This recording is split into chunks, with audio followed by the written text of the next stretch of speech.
नमस्कार मित्रांनो, जी के story teller मध्ये आपल्या सर्वांचं स्वागत आहे। तर मी आज पुन्हा एकदा घेऊन आलोय खास तुमच्यासाठी एक काळजाचा थरकाप उडवणारा असा अनुभव।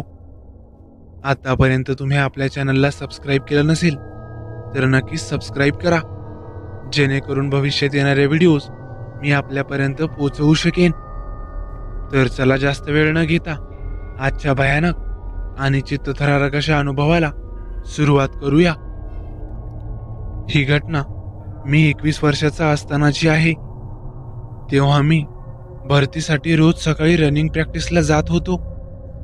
माझा मित्र भूषण माझ्या सोबतीला असायचा आणि बाकी बरेच जण असायचे। महिना नोव्हेंबरच्या थंडीचा होता। मला सकाळी लवकर उठता यावे म्हणून मी माझ्या घरच्या गायवाड्यात झोपायचो। त्या दिवशी सुद्धा मी मोबाईलमध्ये 5 वाजताचा अलार्म लावून झोपलो होतो। गायवाडा जरा लहानच होता, त्याला आजूबाजूला कुडाचे आवर होते आणि समोर त्याला टपराची फाटकी होती। थंडी जास्त असल्यामुळे मी बाजेवर जाड पांघरून घेऊन झोपलो होतो। तोच मला झोपेत माझ्या नावाने ओरडण्याचा आवाज येत होता। त्या आवाजाने मी जागा झालो। माझा मित्र भूषण मला आवाज देत होता। मी पूर्ण जागा झाल्यावर मोबाईलात बघितले तर रात्रीचे 2 वाजणार होते। मी उठूनच त्याच्याकडे गेलो आणि त्याला म्हणालो, काय रे, काय झाले, एवढ्या रात्री का आलास तू? तेवढ्यात भूषण म्हणाला, अरे आज लवकर जाऊ रनिंगला, मला उद्या बाहेरगावी जायचे आहे। मी त्याला म्हणालो, अरे तू वेडा झालास की काय, रात्रीचे फक्त 2 वाजले आहेत, ह्या टायमिंगला कोण जात रनिंगला? अरे खरंच भावा, मला उद्या बाहेरगावी जायचे आहे म्हणून म्हणतोय। मी त्याला म्हटले की मग राहू दे आजच्या दिवस, उद्याला जाऊयात। तर तो म्हणाला, नाही यार, भरती जवळ आली आहे, प्रॅक्टिस मिस व्हायला नको। मी म्हटलं त्याला, एवढ्या रात्री कशाला, रोजच्या टाइमवरच गेलो असतो। तर तो म्हणाला, अरे लेका, सकाळी 6ची गाडी आहे। मलाही त्याचे बोलणे पटले नव्हते, पण माझा जवळचा मित्र असल्यामुळे मला त्याला नकार देता आला नाही। मला फार विचित्र वाटू लागले। मी माझा रोजचं शूज घालून लगेच तयार झालो। रोजच्या प्रमाणे आजही दोघे त्याच रस्त्याने जात होतो। दोन्ही बाजूने शेत असल्यामुळे फक्त अंधार दिसत होता आणि रस्त्याच्या बाजूला असणारी झाडे शांत होती। रातकिड्यांचा आवाज मात्र खूप येत होता। थंडीही खूप होती, पण जशी रनिंग चालू केली आता शरीर गरम होत होते। किमान 1 किलोमीटर आम्ही रनिंग केली। माझ्या शरीरातून आता घामाच्या धारा वाहत होत्या। इतक्या थंडीतही आम्ही तसेच धावत होतो, पण एक मात्र गोष्ट मला खटकत होती। एवढा वेळ भूषण फक्त शांत होता, तसा तो काही ना काही बोलत असे, पण आज मात्र काहीच बोलत नव्हता। त्यातच आणखी एक, आज तो माझ्या मागे मागे धावत होता। याआधी तो नेहमी माझ्या पुढे असायचा। मी थांबलो आणि त्यालाही थांबवले। मी त्याच्याकडे निरखून पाहिले आणि एक धक्का मला बसला। मी एवढा धावून माझे अंग घामाने चिंब भिजले होते, पण भूषणचे शरीर मात्र अजूनही तसेच वाटत होते, एकदम थंडगार। मला काय होत आहे काहीच समजत नव्हते। मी काहीच न बोलता परत धावू लागलो, पण आता मनात भीती दाटून येऊ लागली। काहीतरी विचित्र अंगाला स्पर्श केल्यावर जसा अंगावर काटा येतो, अगदी तसेच मला वाटत होते। आम्ही बराच वेळ धावत होतो आणि एका रोजच्या जागी थांबलो, जिथे एक काळ्या मारुतीचे मंदिर होते। तेच आमचे शेवटचे ठिकाण असायचे। तेथेच थोडा आराम करून आम्ही परत घरी जायचो। त्याच्या थोड्या दूरच एक मोठे पाण्याचे तळे होते. कधी कधी आम्ही त्यात पोहायचो सुद्धा. पण इतक्या रात्री नाही. मी मंदिराकडे जातच होतो. तोच भूषण म्हणाला, अरे थांब ना, मंदिरात नंतर जाऊयात. चल ना, आलोच आहोत तर तळ्यावरून चक्कर मारून येऊ. चल ना, आलोच आहोत तर तळ्यावरून चक्कर मारून येऊयात. मला त्याचे बोलणे आज वेगळेच वाटत होते. आज असा हा वेड्यासारखा का बोलतोय याचीच नवल वाटत होते. आपसुकच भीती निर्माण होऊ लागली. मी त्याला म्हणालो, अरे मी खूप थकलो आहे, उद्याला जाऊयात. तो म्हणाला, तुला चल म्हटलं तर कळत नाही का? तो आवाज ऐकताच माझी चांगलीच फाटली. एक विचित्रच आवाज होता तो, थोडासा भारी, एका पुरुषासारखा. माझे हृदय आता जास्तच धडधडत होते. बाजूला असणारी झाडे व तो अंधार खूपच जीवघेणी वाटत होती. येईल त्या देवाचे नाव मी घोळत होतो. एक क्षण वाटलं येथून पळून जावं, पण हिंमतच होत नव्हती. त्याने डोळे मोठे करून माझ्याकडे पाहिले आणि तो पुढे चालू लागला. मी आपसुकच मन नसतानाही त्याच्या मागे चालत होतो. आम्ही आता तळ्याच्या काठावर होतो. तळ्यातील ते पाणी पूर्ण काळसर दिसत होतं. जणू ते मला गिळण्यासाठीच वाट बघत असावे. त्यातील असणारे काट्यांची झुडपे एखाद्या राक्षसाप्रमाणे मला भासत होती.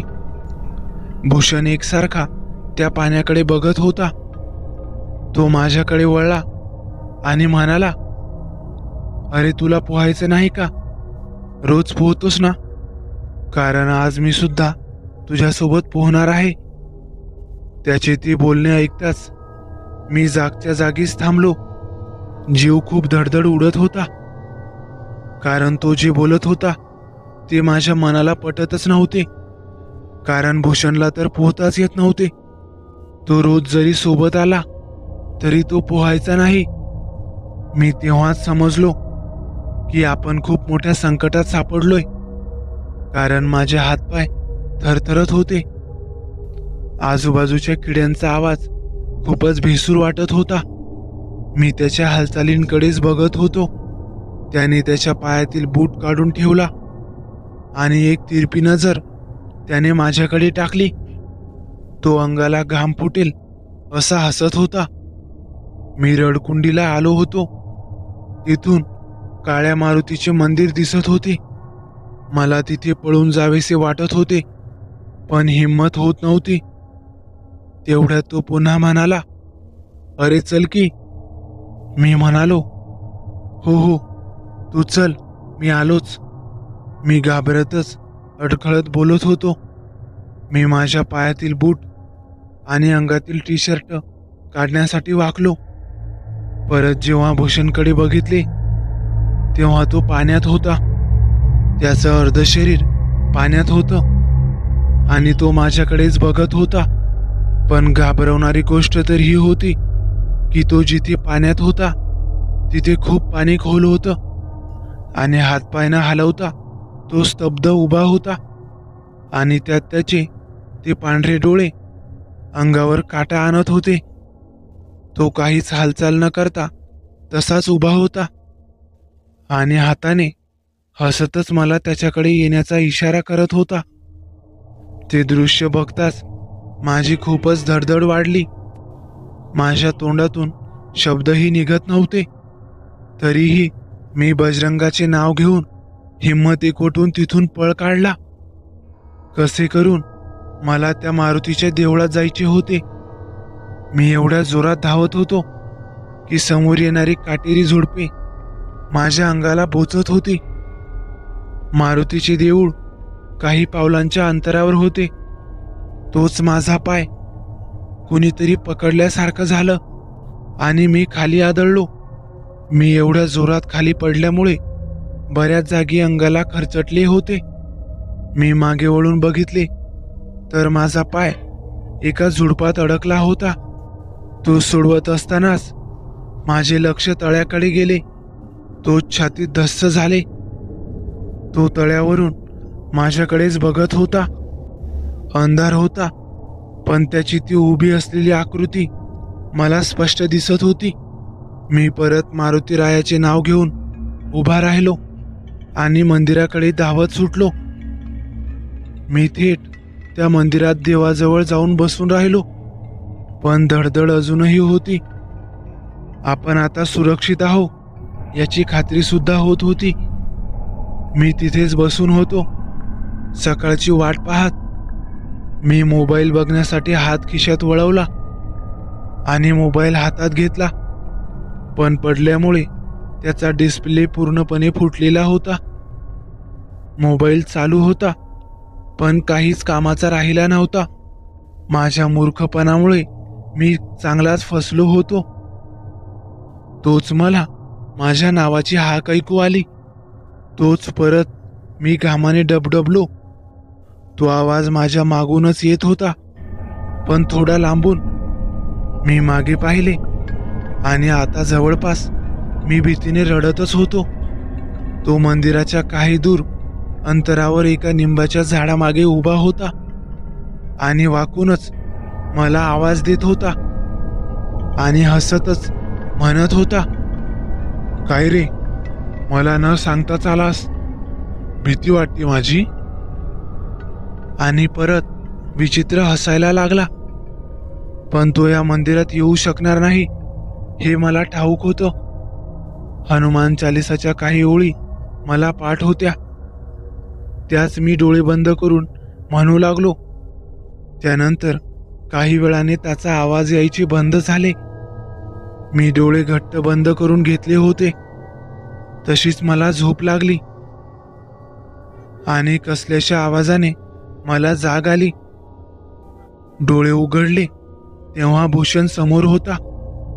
तोच सरकन अंगावर काटा आला. मी धाडकन उठून बसलो. सकाळ झाली होती. मी फटकन त्याच्यापासून दूर झालो. भूषण सोबत आणखी काही रोजचीच मुले होती. "अरे बाबा, काय झालंय तुला? आणि आज न सांगताच आलास? मी तुला उठवायला गेलो तर तिथे नव्हतास तू. आणि हे अंगाला काय झालंय? एवढं कुठे लागलंय तुला? कुठे धरपडलाच जाऊन?" असं भूषण मला म्हणत होता. तेव्हा मला कळले की खरंच तो भूषण आहे. मी त्याला काहीच न बोलता त्याला म्हटलं की "भूषण, प्लीज मला घरी सोड." त्याच्या चेहऱ्यावर बरेच प्रश्न होते, पण तोही काहीच न बोलता मला घरी सोडायला आला. मी घरी येताच जे काही घडले ते सर्व माझ्या आजी आणि आईला सांगितले. तिथे भूषणही होता. तो सुद्धा खूप घाबरला होता. तेव्हा आजीने "तुला चकवा लागला होता म्हणून सांगितले. अर्ध्या रात्रीला जर कुणी आवाज देत असेल व काहीतरी विचित्रच बोलत असेल किंवा कुठेतरी चल म्हणत असेल तर आपण समजून जावे की तो एक चकवा आहे. त्याला बळी पडू नये. आपल्याच गोष्टीवर ठाम राहावे. तो तुम्हाला फसवण्याचा प्रयत्न करेन," असे आजी सांगत होती. तिने तुळशीजवळ ठेवलेले पाणी माझ्या डोळ्याला लावले आणि ते प्यायला सांगितले. मला त्या प्रसंगातून सावरायला बराच वेळ लागला. मारुती रायाच्या कृपेने मी त्या दिवशी वाचलो होतो.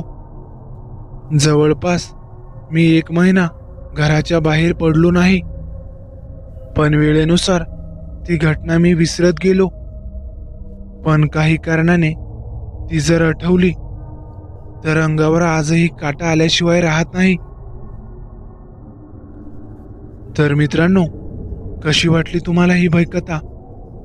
आवडल्यास नक्की लाईक करा. हा अनुभव शुभम टिकाडे यांचा असून याचे श्रेय हे त्यांनाच जाते. तर चला भेटूया पुढच्या व्हिडिओत. धन्यवाद.